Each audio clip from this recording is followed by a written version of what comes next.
नमस्कार दोस्तों, आज की डेट है 31 जनवरी 2024। स्वागत है आपका आज के करंट अफेयर डिस्कशन में। चलिए डिस्कशन स्टार्ट करते हैं। सबसे पहले देखेंगे यहाँ पर नीतीश जी है, उन्होंने मन की आवाज़ सुनी। अभी इन्होंने बीजेपी ज्वाइन कर ली है, एनडीए ज्वाइन कर लिया है। इससे पहले आरजेडी के साथ में इनकी सरकार थी।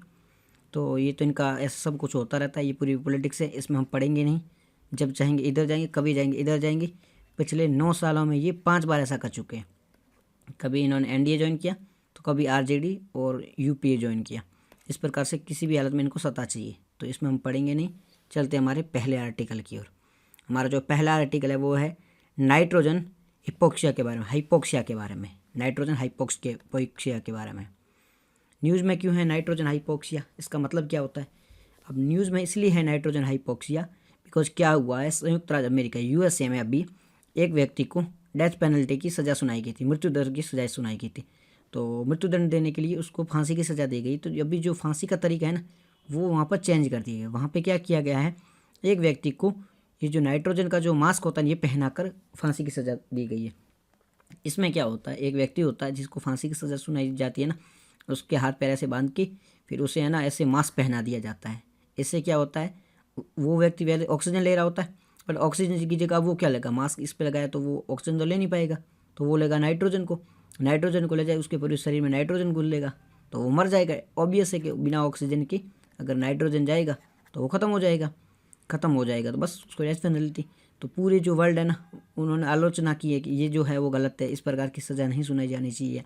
ये तो मानव ये नहीं है, ह्यूमैनिटेरियन नहीं है, इस प्रकार थोड़ा ही होना चाहिए किसी इंसान में। तो अभी संयुक्त राज्य अमेरिका में अल्बामा वहाँ पर पहली बार इस प्रकार की मृत्युदंड सुनाएगी जहाँ नाइट्रोजन हाइपोक्सिया का उपयोग किया गया है फांसी देने के लिए। इसमें क्या होगा, नाइट्रोजन को यूज़ किया जाता है, ऑक्सीजन की जगह ले लेता है और व्यक्ति की जो श्वसन होती है, ब्रीदिंग होती है, वो उसे रुक जाती है वो, और व्यक्ति खत्म हो जाता है। नाइट्रोजन हाइपोक्सिया में केवल नाइट्रोजन सांस लेने को मजबूर किया जाता है, नाइट्रोजन से ही सांस लो। आपकी बॉडी में नाइट्रोजन लेगी क्योंकि आपको ऐसे ढक दिया जाएगा। ये देखो सिंपल सी चीज़ है, ऐसे मास्क पहना दिया नाइट्रोजन का, बॉडी में नाइट्रोजन जाएगा तो वो मर ही जाएगा ना। तो वो बॉडी में ओनली नाइट्रोजन ही दी जाती है और मजबूर के हाथ पैर बांधे हुए तो आपको ये नाइट्रोजन ही लेना पड़ेगा। तो ये जो है ना, उसमें चेहरे पे एक मास्क लगा दिया और फेफड़ों में जब ये नाइट्रोजन जाएगा तो वो ख़त्म हो जाएगा। काफ़ी इसकी आलोचना भी हुई बिकॉज कि ये जो है ना मानवीय कृत्य नहीं था, ह्यूमन एक्सपेरिमेंट नहीं, ऐसे नहीं, इस प्रकार का नहीं होना चाहिए। आपको डेथ पेनल्टी देनी है, रेयर केस में दो और ख़त्म करो। और देखो आप है ना, ये काफ़ी टाइम से चला आ रहा है कि जो ये मृत्युदंड की सजा है, मृत्युदंड की डेथ पेनल्टी है, इसे रोक दिया जाना चाहिए। क्योंकि है ना, इंसान उसे जीने का अधिकार होना चाहिए, रिफॉर्म होना चाहिए। इंसान अगर कोई क्राइम करता है उसमें रिफॉर्म होना चाहिए। रिफॉर्म ऐसे नहीं कि हर किसी को आप मार दो, ये ऐसा कहा जाता है। आलोचना करना डेथ पेनल्टी के जो एंटी में होते हैं वो ऐसे कहा जाता है। और जो कहते हैं नहीं ऐसा होना चाहिए, कोई जो कहे टेरर एक्टिविटी करता है, कोई रेप जैसे क्राइम करता है, ऐसे घीन क्राइम करता है, हीन क्राइम, ऐसे लोगों को तो क्या रिफॉर्म करोगे?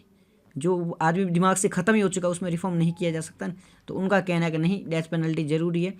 कई बार क्या होता है कि नॉर्मल से काम नहीं चलता, हर बार है ना कैरेट से काम नहीं चलता, कभी स्टिक की भी पॉलिसी अपनानी पड़ती है। तो कैरेट एंड स्टिक की पॉलिसी अपनानी जरूरी है। कभी आप प्यार से समझाओ, रिफॉर्म करो, जो नॉर्मल क्राइम करता है उसे रिफॉर्म करो, बट जो हीन क्राइम करता है वो जंगनीय क्राइम कर लेता है। जो ऐसे क्राइम जो मानव इतिहास के लिए शर्मनाक हो जाते हैं, रेप करना, मर्डर करना, वो ऐसे चरम लेवल पे जाके, तो उनके लिए तो डेथ पेनल्टी ही होनी चाहिए, ऐसा कहा जाता है। जो इसका सपोर्ट करते हैं उनका, तो इसका एवोल्यूशन है वो डेथ पेनल्टी का, जो इसमें रोकने के लिए एंटी डेथ पेनल्टी का इनिशिएटिव ले गए थे। तो international convent on civil and political right ICCPR है, ICCPR ने कहा था 1960 में, एक ये ऑर्गेनाइजेशन थी ICCPR, ये 1960 में एक ऑर्गेनाइजेशन थी। इसने कहा था कि ये जो डेथ पेनल्टी है ना, इसे रोक दिया जाना चाहिए, ये रेयर केस में होनी चाहिए, इसे कम से कम किया जाना चाहिए। बिकॉज इन्होंने है ना, जो नागरिक होता है, जो सिविलियन होता है, उनके सिविल एंड पॉलिटिकल राइट की बात करती है, साथ ही साथ वो मानवीय राइट की भी बात करते थे कि ह्यूमन है, उसको नहीं मारा जाना चाहिए किसी भी कंडीशन में, चाहे वो क्राइम करता तो उसमें रिफॉर्म होना चाहिए। अब इसके अधिकारों की रक्षा करने के लिए एक अपनी UNSC है, United nation economic and social council है ना, उन्होंने भी वकालत की थी। तो पहले तो देखो ये एंटी डेथ पेनल जो इनिशिएटिव है वो लिया गया था ICCPR, इनके द्वारा लिया गया था। इन्होंने कहा था कि ह्यूमन एंड पॉलिटिकल राइट के साथ साथ ह्यूमन के जो राइट होते हैं, जो उनको मानव की तरह जीने का अधिकार है, वो भी उनसे छीना नहीं जाना चाहिए। उनके राइट है उनको प्रिजर्व करना चाहिए और डेथ पेनल्टी है वो नहीं दी जानी चाहिए। इसके साथ साथ UNSC UNSC इन्होंने भी तरकदारी की थी, United nation economic and social council इन्होंने भी तरकदारी की कि जो व्यक्ति के जो राइट होते हैं उनके सेफ गार्ड की बात करी थी। उन्होंने सेफ गार्ड की बात करी कि ह्यूमन के जो राइट है उनको प्रोटेक्ट करने के लिए कुछ सेफ गार्ड भी होने चाहिए, तो इन्होंने राइट ऑफ सेफ गार्ड की बात करी थी, सेफ गार्डिंग राइट की भी 1984 में बात करी थी। उसके बाद में UN जनरल असेंबली है, इन्होंने बोला था कि जो डेथ पेनल्टी है ना वो रेयरेस्ट ऑफ रेयर केस में होनी चाहिए, रेयर केस में होनी चाहिए। ऐसा नहीं कि हर केस में आप डेथ पेनल्टी की सज़ा सुना दो, नहीं, ऐसा केस होना चाहिए जहाँ पे यहाँ मजबूरी बन गई है तो वहाँ पे रेयर एंड रेयर केस में ही होनी चाहिए। हाँ, ये सही पॉइंट है, ऐसा नहीं कि आप पूरी तरह से हटा भी नहीं सकते, कुछ लोग होते हैं उसने डेथ पेनल्टी दी भी जानी चाहिए, तो यहाँ पे ये रेयर ऑफ रेयर केस की बात करी थी इन्होंने, ठीक है। तो यही बात यहाँ पे लिखी गई है कि ये नागरिक और सिविल अधिकारों की बात करता है, ये अनुमान आया था, ठीक है। ICCPR ये आया था 1960 दिस डेकेड में। फिर ये UNSC की बात करी थी, इन्होंने भी जो सेफ गार्ड बनाने की बात करी थी। फिर उसके बाद में जनरल असेंबली है वो भी बात करे थे कि ये रेयरेस्ट ऑफ रेयर केस में होना चाहिए, हर केस में ऐसी सज़ा नहीं सुनाई जा सकती है। उसके बाद में जो हमारा आर्टिकल है वो तुवालू द्वीप के बारे में है। न्यूज़ में क्यों अभी, ये है नाउरू, कहाँ पर है ये, पैसिफिक ओशियन में नाउरू। कुछ दिन पहले हमने डिस्कस भी किया था, क्यों किया था, क्योंकि ये चाइना के सपोर्ट में चला गया है, पहले ताइवान के सपोर्ट में था बट अभी चाइना के सपोर्ट में रहेगा, पैसे वैसे सब देख के इसको खरीद लिया। अभी यहाँ पर तुवालू कंट्री है, ये भी कहाँ, पैसिफिक ओशियन में। ये अभी वहाँ पर इलेक्शन हुए तो यहाँ पे जो ताइवान को सपोर्ट करी थी पार्टी वो इलेक्शन हार चुकी है और सरकार बन गई है प्रो चाइनीज़ की। ये मालदीव वगैरह है ना, जैसे मालदीव में यही चलता है, वो pro India pro China game खेलते रहते हैं। नेपाल में है, ऐसे छोटे कंट्री नहीं, हमेशा ऐसे गेम खेलते रहते हैं।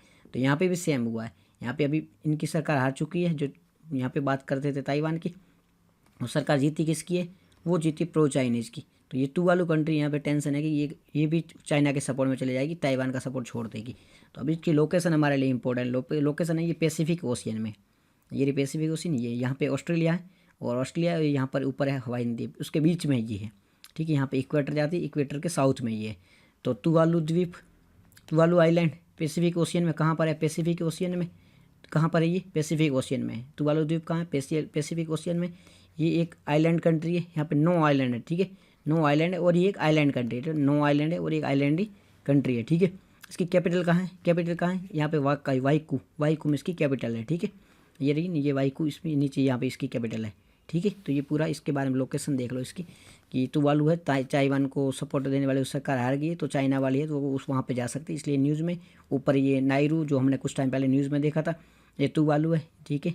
ये पैसिफिक ओशियन में है ये, ठीक है। ये ऑस्ट्रेलिया है, ये न्यू पपुआ गिनी है, बस इसका मैप आपको याद रखना है। ये कैपिटल है इसकी, कैपिटल वायाकू है, वायाकू इसकी कैपिटल है।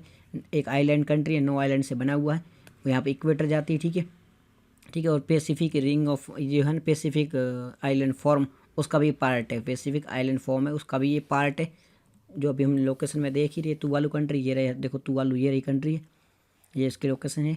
ये हवाईयन द्वीप है, ये ऑस्ट्रेलिया के इस दोनों के बीच में है, ठीक है। पैसिफिक इसका पार्ट है, पैसिफिक जो फॉर्म है आइलैंड फॉर्म उसका भी पार्ट है। तो ये पूरा आर्टिकल इससे संबंधित था, ठीक है। चलते हैं हमारे नेक्स्ट आर्टिकल की ओर। हमारा नेक्स्ट आर्टिकल है वो है वॉन्डरिंग अल्बाट्रोस। न्यूज़ में क्यों ये वॉन्डरिंग अल्बाट्रोस न्यूज़ में क्यों, वॉन्डरिंग मतलब भटकता हुआ, ठीक है, कभी इधर कभी उधर, इसलिए इसका नाम वॉन्डरिंग है। तो वॉन्डरिंग अल्बाट्रोस न्यूज़ में क्यों है, वॉन्डरिंग अल्बाट्रोस न्यूज़ में इसलिए है कि अभी है ना ये देखा गया, कहाँ पर देखा गया है कि ये वहाँ पर है, अभी जो होता है ना साउथ अफ्रीका, ये साउथ अफ्रीका है और यहाँ पे एक द्वीप है, तो वहाँ पर ये क्या ये पाए जाते हैं, ठीक है, यहाँ पर ये पाए जाते हैं। तो अभी इनका पता करने के लिए वैज्ञानिक है, साउथ अफ्रीका के वैज्ञानिक है, इन्होंने बोला कि ये द्वीप है, यहाँ पे हम जाएंगे और पता करेंगे इनका कंडीशन क्या है। तो दक्षिण अफ्रीका के जो साइंटिस्ट है उन्होंने कहा है ये जो वॉन्डरिंग अल्बाट्रोस होता है इनका सर्वेक्षण करने के लिए हम मैरियन द्वीप में जाएंगे। पहले तो मैरियन द्वीप की आप लोकेशन देख लो, ठीक है। ये है साउथ अफ्रीका, ये है ना पूरा अफ्रीका है, अफ्रीका महाद्वीप है, अफ्रीका महाद्वीप है, यहाँ पे साउथ अफ्रीका है। ये है मैरियन द्वीप, ये मैरियन द्वीप है, और ये प्रिंस एडवर्ड आइलैंड है, ये दोनों यहाँ पर छोटे छोटे आइलैंड है, प्रिंस एडवर्ड आइलैंड है और मैरियन आइलैंड है, ये छोटे छोटे यहाँ पर आइलैंड है। तो यहाँ के 2 साइंटिस्ट है, कुछ साइंटिस्ट है, उन्होंने बोला कि यहाँ पे ये वैंडरिंग जो अल्बाट्रोस है ये बर्ड्स पाया जाता है, तो हम इसकी जाके पता करेंगे कि इसकी कंडीशन क्या है। तो इस बर्ड्स की देखो, ये बर्ड है, वर्ल्ड का लार्जेस्ट फ्लाइंग बर्ड है, वर्ल्ड का विश्व का सबसे बड़ा उड़ने वाला पक्षी है। विश्व का सबसे बड़ा उड़ने वाला पक्षी कौन सा है, विश्व का सबसे बड़ा उड़ने वाला पक्षी कौन सा है, तो वॉन्डरिंग फ्लाइंग बर्ड है, ठीक है। वॉन्डरिंग ये है ना अल्बाट्रोस ये है वर्ल्ड का सबसे विश्व का सबसे बड़ा वर्ल्ड लार्जेस्ट फ्लाइंग बर्ड कौन सा है? वॉन्डरिंग अल्बाट्रोस है, वर्ल्ड लार्जेस्ट फ्लाइंग बर्ड है। ठीक है, वॉन्डरिंग अल्बा बोट है, वो वर्ल्ड लार्जेस्ट फ्लाइंग बर्ड है। ठीक है, कहाँ पर ये अभी ये देखा हमने आइलैंड वहाँ पे पाया जाता है। ठीक है, प्रिंस एडवर्ड, ये रहा प्रिंस एडवर्ड है, और ये है मेरियम आइलैंड, यहाँ पे पाए जाते हैं। मेरियम आइलैंड की लोकेशन भी देख ली हमने, तो ये है। ठीक है, साइंस वैज्ञानिक नाम है क्या? वैज्ञानिक नाम यूपीएससी पूछेगी नहीं, आपको ध्यान रखना नहीं, अगर पूछेगी इतना याद रहेगा नहीं। ये विश्व का सबसे बड़ा उड़ने वाला पक्षी है, बस याद रख लेना, ऐसे कभी कोई पूछ ले तो सबसे बड़ा उड़ने वाला पक्षी है। तो इसके पंख है ना 3.5, ये ऐसे उड़ाता ना, फैलाता है पंख, तो 3.5 ये मीटर तक फैलती है। ठीक है, खाना बदोश है, मतलब एक जगह से दूसरी जगह जाता रहता है। देखो नोमैड से एक जगह से दूसरी जगह जाते रहते, कभी यहाँ पे गया कभी यहाँ गया, तो एक जगह से दूसरी जगह जाते खाना बदल से। पवित्रता पूछने के बाद 2 साल ये प्रजनन के लिए तट पे आता है, प्रजनन के लिए, सेक्सुअल एक्टिविटी करने के लिए। ठीक है, तो वो यहाँ आते प्रजनन के लिए, है ना, ये द्वीप है, यहाँ पे तट होते, तटों पे आती है प्रजनन करने के लिए। घोंसला है ज़मीन पे बनाते हैं, ज़मीन पे नीचे ये अपना घोंसला बनाते हैं, अपना नेस्ट होता है ना घोंसला, तो ज़मीन पर बनाते हैं, मिट्टी में से जैसे वनस्पति वगैरह लगा के घोंसला वहाँ पर बनाते हैं। और तटों के आसपास जहाँ गर्म जगह होती है ना, तटों के पास जहाँ गर्म जगह, वहाँ पर ये अपना नेस्ट बना कर रहते हैं। ठीक है, ये देख लो कितना बड़ा सा है, वर्ल्ड का ये सबसे बड़ा है, लार्जेस्ट फ्लाइंग बर्ड है। और ये लोकेशन देख ली, प्रिंस एडवर्ड, और ये मेरियन यहाँ पे देखा जाता है ये। और IUCN की इसकी कैटेगरी देख लो, IUCN में वनरेबल कैटेगरी में आते हैं। ठीक है, प्रोटेक्शन स्टेटस है वो वनरेबल IUCN में। ये मेरियन आइलैंड में यहाँ पर 20,000 इसकी प्रजाति पाई जाती है। मेरियन और प्रिंस एडवर्ड जो हमने देखे थे लोकेशन में भी, वहाँ पर ये 20,000 इसकी प्रजाति पाई जाती है। ये अफ्रीका है, यहाँ पर पाई जाती है, मेरियन और एडवर्ड है, यहाँ पर 20,000 इनकी प्रजाति पाई जाती है। ठीक है, IUCN की कैटेगरी कैसे वनरेबल, IUCN में ये वनरेबल है, किसकी बात कर रहे हैं हम? इसकी बात कर रहे हैं वनरिंग एल्बर्ट्स की, तो IUCN में ये वनरेबल कैटेगरी में आते हैं। ठीक है, खतरा क्या क्या है? खतरा क्या है? ये तो फिशिंग करते हैं, ये यहाँ पे तटों पे रहते हैं, तो यहाँ पे फिशिंग करेंगे, आएंगे तो ये भी उड़ जाएंगे, यहाँ पे रह नहीं पाएंगे। उसके अलावा वह क्या किया जाता है, यहाँ पर बहुत ज़्यादा लोग आने, ह्यूमन इंटरफेरेंस बढ़ गया है। ठीक है, लोगों की आवाजाही बढ़ गई है, जो ह्यूमन इंटरफेरेंस बढ़ गया, जिसकी वजह से भी इनको खतरा है, ह्यूमन इंटरफेरेंस की वजह से भी खतरा है। ठीक है, इनका जो आवास है वो भी नष्ट हो रहा है, साथ ही साथ में जो टेम्परेचर है वो भी इंक्रीज हो रहा है, टेम्परेचर समय दर समय इंक्रीज हो रहा है, इसकी वजह से भी इनको लॉस हो रहा है। ठीक है, टेम्परेचर इंक्रीज हो रहा है जो, और रेनफॉल है वो कम हो रही है, रेनफॉल कम हो रही है, तो आसपास में इस प्रकार की ये एरिया नहीं बन पाए जहाँ ये रह सके। ठीक है, जो स्नो लाइन है वो भी घट रही, स्थायी स्नो लाइन चाहिए थी इनको, वो भी घट रही है। हवा की गति कैसी है, वो स्पीड बढ़ रही है, इसकी वजह से जो इनकी विंड स्पीड बढ़ रही है, इनकी वजह से इनके नेस्ट वगैरह होते हैं नष्ट हो जाते हैं, इनके घोंसले वगैरह होते हैं नष्ट हो जाते हैं। इसलिए भी है, इनको क्या चाहिए, अच्छी अच्छी जगह चाहिए जहाँ पे ये ब्रीडिंग कर सके, यहाँ पे प्रजनन कर सके। साथ ही साथ में इनको विंड की स्पीड कम हो ताकि इनके नेस्ट ख़त्म ना हो। साथ ही साथ क्या होता है, स्नो लाइन चाहिए, रेन प्रॉपर चाहिए, टेम्परेचर प्रॉपर चाहिए, तो ये सब इंटरफेरेंस ना हो तभी ये रह पाते। लेकिन अभी ये इंटरफेरेंस बढ़ गया, जिसकी वजह से ये लगातार ख़त्म होते जा रहे हैं। ठीक है, नेक्स्ट जो हमारा आर्टिकल है वो है फ्यूचुला लेक के बारे में। फ्यूचुला लेक कहाँ पर है, पहले तो सबसे पहले इसकी लोकेशन देख लो। फ्यूचुला लेक है वो महाराष्ट्र में नागपुर के आसपास है, महाराष्ट्र में नागपुर में। ठीक है, महाराष्ट्र में नागपुर में ये लेक है।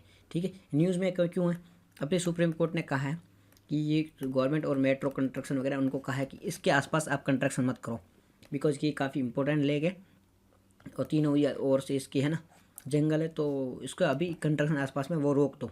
ये सुप्रीम कोर्ट ने एडवाइस दिया है महाराष्ट्र गवर्नमेंट और मेट्रो कंस्ट्रक्शन की, इस प्रकार की गतिविधियाँ मत करो आप। कहाँ पर है लोकेशन महाराष्ट्र में है। ठीक है, इसके बारे में बात करें तो ये 200 वर्ष पहले बनाई गई थी, 200 ईयर पहले बनाई गई थी, 200 वर्ष पहले पुराना माना जाता है। ये 60 एकड़ में फैला हुआ है। नागपुर के भोसले राजा है ना, भोसले, उनके द्वारा बनाया गया था। नागपुर में भोसले किंग है, उनके द्वारा बनाया गया था। नागपुर के भोसले किंग के द्वारा इसकी स्थापना की गई थी। नागपुर के भोसले किंग के द्वारा इसी स्थापना की गई थी। किसके द्वारा की गई थी? नागपुर 200 साल पुराने भोसले किंग के द्वारा स्थापना की गई थी। नागपुर महाराष्ट्र में। फ्यूचुला लेक का नाम है, लेक का नाम याद रखना फ्यूचुला। कहाँ पर है फ्यूचुला लेक? नागपुर महाराष्ट्र में। 200 साल पुराने भोसले राजा द्वारा बनाई गई थी। क्या पर यहाँ पे रंगीन फव्वारे हैं, तीनों ओर से जंगल से घिरा हुआ, एक तरफ समंदर का तट है। ठीक है, इसके बारे में बात करें हम, भोसले किंग के बारे में, भोसले डायनेस्टी के बारे में बात करें तो ये है ना 1730 में इन राजवंश की स्थापना हुई थी। राजवंश की स्थापना 1730 में हुई थी।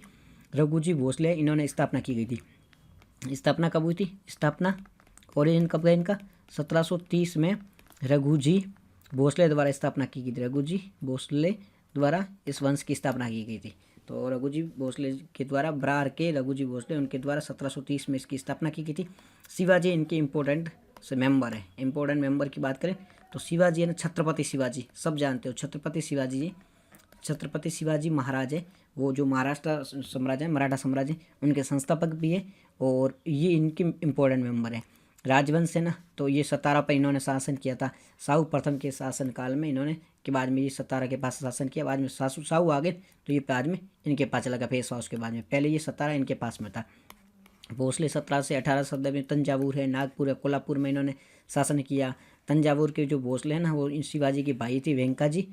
तंजावुर की बात करें, तंजावुर में वेंका जी थे। वेंका जी कौन थे? शिवाजी के सौतेले भाई थे वेंका जी।